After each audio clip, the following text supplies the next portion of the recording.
Perkenalkan, sebelumnya nama saya Elsie Suwarna Utami. Saya di sini sebagai moderator kelompok 2 dan izinkan saya memperkenalkan teman-teman saya. Di sini ada Muhammad Saiful Hanafi sebagai pemateri dan Rizka Andini sebagai penulis pertanyaan dari teman-teman sekalian.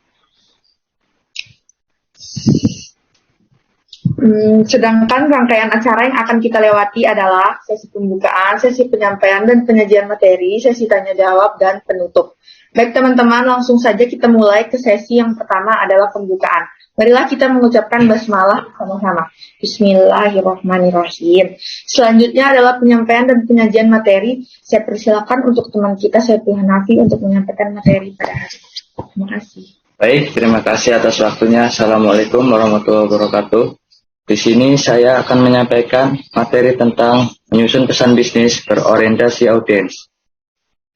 Yang pertama, kita harus tahu apa itu perencanaan bisnis dan apa manfaat komunikasi bagi perencanaan bisnis. Apa itu perencanaan bisnis?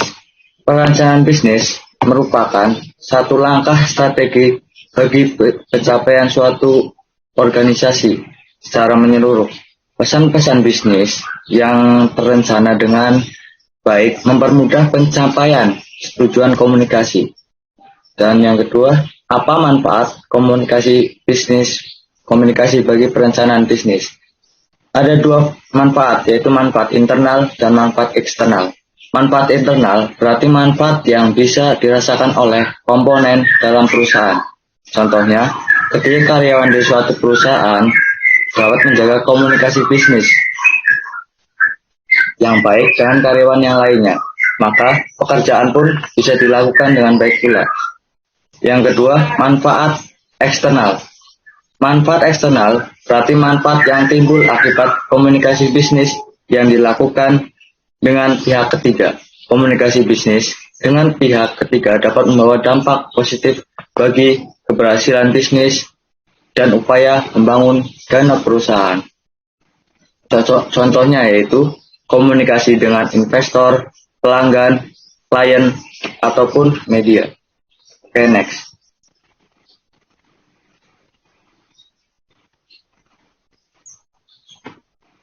Proses komposisi pesan bisnis. Proses komposisi pesan bisnis yang bertujuan untuk menarik perhatian pihak lawan komunikasi. Karena itu, pesan harus ringkas dan menunjukkan tujuan yang jelas.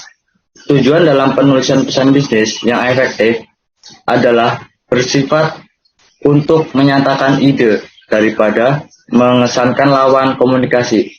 Proses komposisi bukan merupakan faktor yang bersifat wajib ditaati, sehingga langkah-langkah dalam penyusunan pesan tidak harus mengikuti rumus tertentu yang bersifat matematis, melainkan diperlukan kesesuaian dengan kebutuhan, kondisi, dan situasi komunikasi. Proses komposisi adalah proses penyusunan pesan bisnis yang meliputi tahapan-tahapan sebagai berikut. Yang pertama, perencanaan. Yang kedua, organisasi dan komposisi. Dan yang ketiga, revisi. Yang pertama, perencanaan. Perencanaan meliputi maksud dan tujuan komunikasi audiens yang akan menerima pesan, ide pokok, pesan-pesan yang akan disampaikan, ataupun saluran media yang akan digunakan. Yang kedua, organisasi dan komposisi. Mengorganisasikan ide-ide dan dituangkan dalam bentuk draft yang berkaitan dengan komitmen pemikiran yang dimulai dengan merangkai kata, kalimat, ataupun paragraf yang sederhana, mudah dipahami, dan mudah dimengerti, dan dilaksanakan oleh si penerima pesan, serta memilih ilustrasi yang diperlukan untuk mendukung ide pokok bahasanya. Yang ketiga, revisi.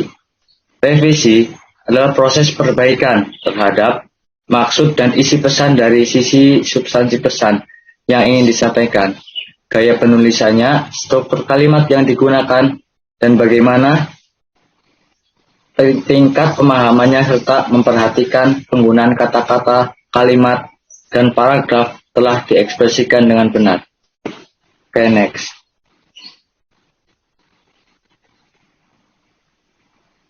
Tahapan perencanaan bisnis. Komunikator yang baik menyadari bahwa tahapan proses komposisi kadang-kadang terjadi kesalahan komposisi. Karena itu, dalam menyusun pesan tertulis perlu memperhatikan tahapan-tahapan sebagai berikut. Yang pertama, penentuan tujuan, dan yang kedua, pertimbangan pengiriman pesan, dan yang ketiga, analisis audiens.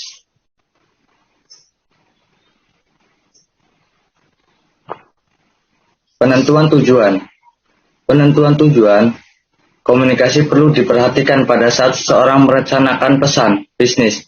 Faktor yang perlu diperhatikan adalah menjaga itikat baik audiens dan menciptakan kesan bisnis. Faktor kesan positif tentang pihak pengirim pesan tanpa mengesampingkan tujuan tertentu yang hendak dicapai.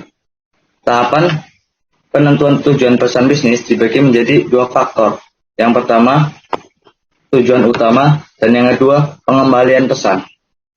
Tujuan utama ini dibagi menjadi 3 tahapan, yaitu informing, persuading, dan collaborating. Apa itu informing?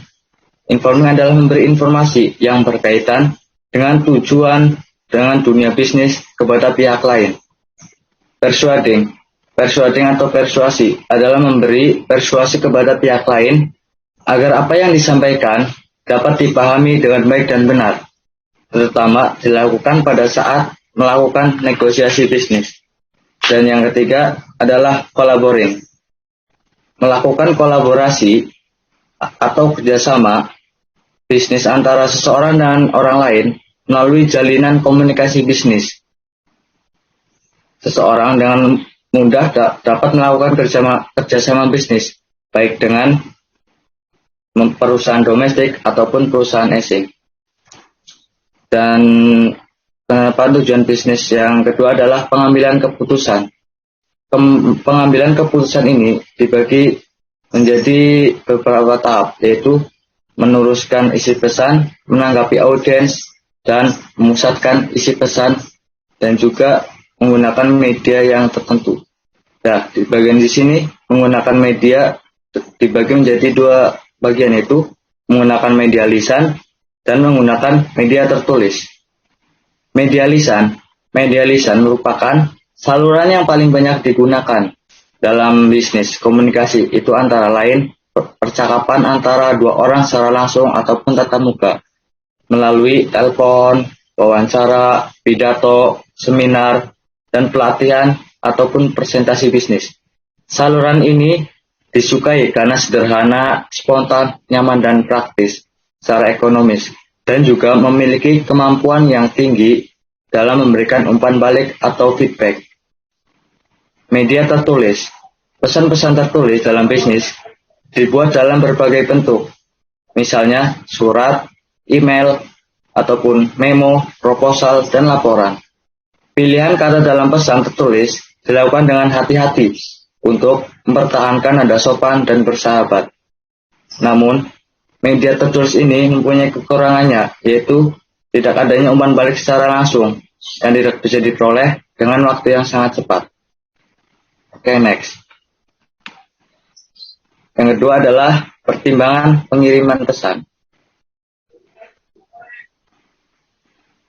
Pertimbangan pengiriman pesan ini dibagi menjadi beberapa tahap, yaitu yang pertama tujuan yang realistis, yang kedua ketepatan waktu, dan yang ketiga ketepatan orang yang mengirimkan, dan terakhir tujuan yang selaras dengan tujuan organisasi. Apa itu tujuan realistis? Pada umumnya orang tidak mudah untuk cepat berubah. Oleh karena itu, jika seseorang mempunyai tujuan yang mendasar, sebaiknya disampaikan secara realistis. Yang kedua, ketepatan waktu. Waktu yang tepat merupakan faktor penting dalam pengiriman dan penyampaian pesan. Jika seseorang atau organisasi sedang mengalami perubahan, pesan dapat disesuaikan dengan keadaan yang langsung, sampai dengan segala sesuatu menjadi stabil dan ada perhatian terhadap pesan yang disampaikan. Yang ketiga, ketepatan orang yang mengirimkan pesan. Meskipun semua tugas yang diberikan dapat diselesaikan tanpa bantuan orang lain, Pihak atasan mungkin memiliki kesempatan yang lebih baik dalam menyelesaikan pekerjaan yang ditugaskan kepada seseorang. Dan yang terakhir, tujuan yang selaras dengan tujuan organisasi. Seseorang karyawan harus bekerja sesuai dengan tujuan organisasi. Hal ini memiliki tujuan agar setiap komunikasi yang terjadi di dalamnya dapat berjalan dengan baik tanpa ada hambatan yang disebabkan oleh perbedaan persepsi. Oke, next. Tahapan perencanaan bisnis yang selanjutnya adalah analisis audiens. Bila suatu komunikasi telah memiliki maksud dan tujuan yang jelas, langkah berikutnya adalah ini, analisis audiens. Menyangkut siapa mereka, bagaimana pemahaman mereka, latar belakang, usia, pendidikan, jenis kelamin, minat mereka, dan apa yang ingin mereka ketahui. Analisis audiens dibagi menjadi dua tahap, yaitu mengembangkan profil audiens dan memuaskan kebutuhan audiens akan informasi.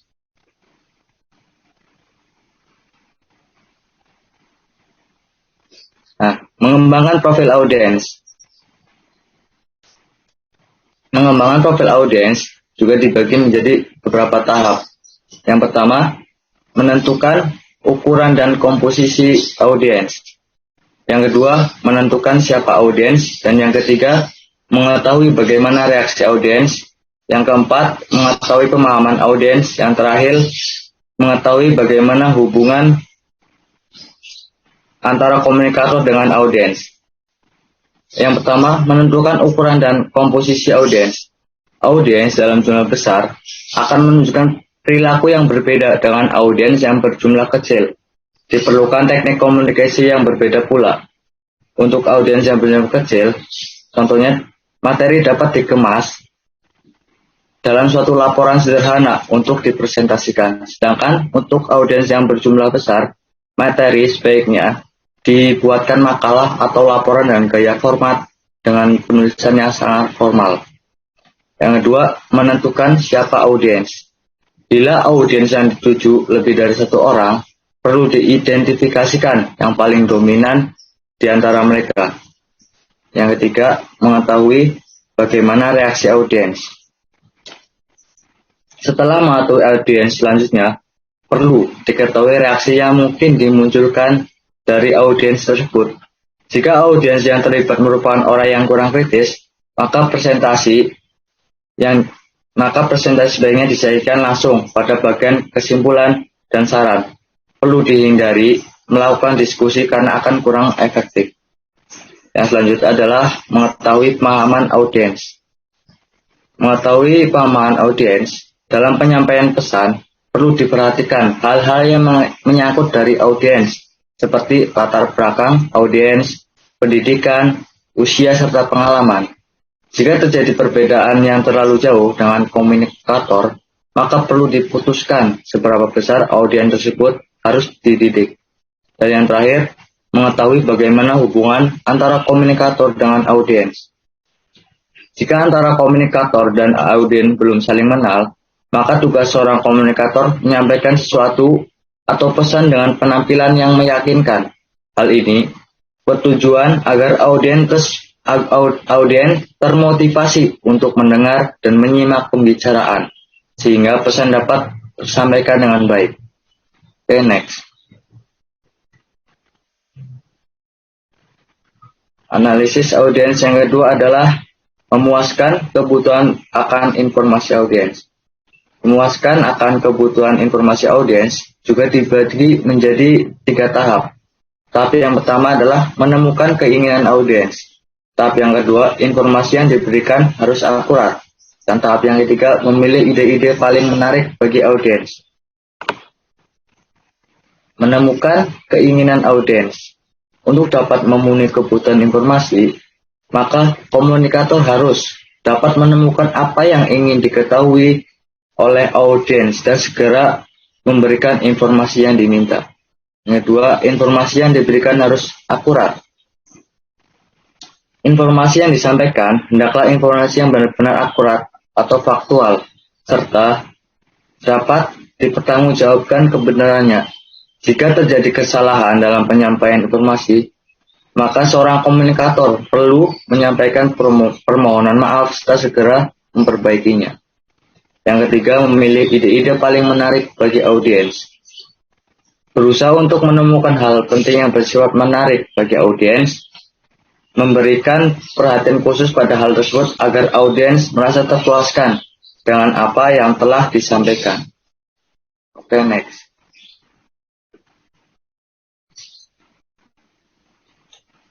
Penentuan ide pokok. Penentuan ide pokok ini kita menggunakan teknik brainstorming. Apa itu teknik brainstorming? Teknik brainstorming adalah cara mencurahkan pendapat yang memberikan keluasan pikiran untuk mencari berbagai kemungkinan, menguji berbagai alternatif, dan mempertimbangkan tujuan, audiens, dan fakta yang ada. Teknik brainstorming ini dibagi menjadi 5 teknik lagi, yaitu teknik storyteller tools, teknik random list, teknik worksheet, teknik journalistic approach, dan teknik question and answer game. Apa itu teknik storyteller tools?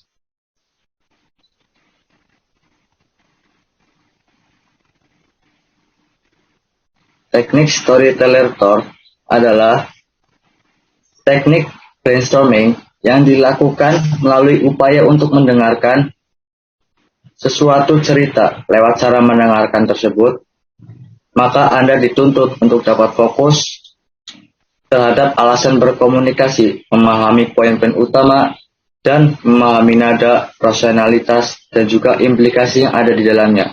Dengan begitu, maka Anda dapat terbantu dalam pembuatan ide pokok dalam komunikasi bisnis. Yang kedua adalah teknik random list. Teknik random list adalah dengan mencoba menghubungkan ide-ide yang ada di pikiran Anda dengan menuliskannya di atas sebuah kertas kosong. Dengan begitu, Anda dapat membaginya menjadi beberapa kelompok untuk ditarik sebuah ide pokok. Teknik ini akan lebih banyak membantu Anda dalam menentukan ide pokok secara lebih luas. Teknik yang ketiga adalah teknik worksheet. Jika di dalam komunikasi bisnis yang Anda jalani berupa suatu permecahan masalah, maka teknik brainstorming yang tepat adalah teknik ini, teknik worksheet. Mengapa demikian? Karena di dalam suatu worksheet akan menyangkut atau mengandung 3 unsur yang penting dalam penentuan ide pokok. Ketiga unsur tersebut adalah conclusion, findings, dan recommendation, atau biasa juga disebut dengan CPR. Dengan bantuan teknik worksheet, maka Anda akan lebih mudah dalam menjelaskan atau menarik kesimpulan. Teknik yang keempat adalah teknik journalistic approach. Teknik ini merupakan teknik yang juga dianggap sebagai salah satu langkah yang baik dalam penentuan ide pokok. Karena di dalam teknik ini biasanya akan terbiasa dengan pertanyaan maupun jawaban dari siapa, apa, kapan, bagaimana, dan juga di mana. Oleh sebab itu, ide pokok yang terbuat dari teknik ini akan lebih jelas. Teknik yang selanjutnya adalah teknik question and answer game. Teknik ini adalah teknik menggunakan dalam penentuan ide pokok di dalam komunikasi atau pesan bisnis. Bantuan dari perspektif audiens. Teknik ini juga termasuk teknik yang efektif di dalam suatu komunikasi bisnis. Itulah 5 teknik brainstorming dalam komunikasi bisnis, di mana sebenarnya masih ada 2 teknik lainnya di dalam penentuan suatu ide pokok dalam perencanaan bisnis. Kedua teknik atau cara tersebut adalah dengan bantuan petunjuk atasan dan juga dengan suatu kebiasaan.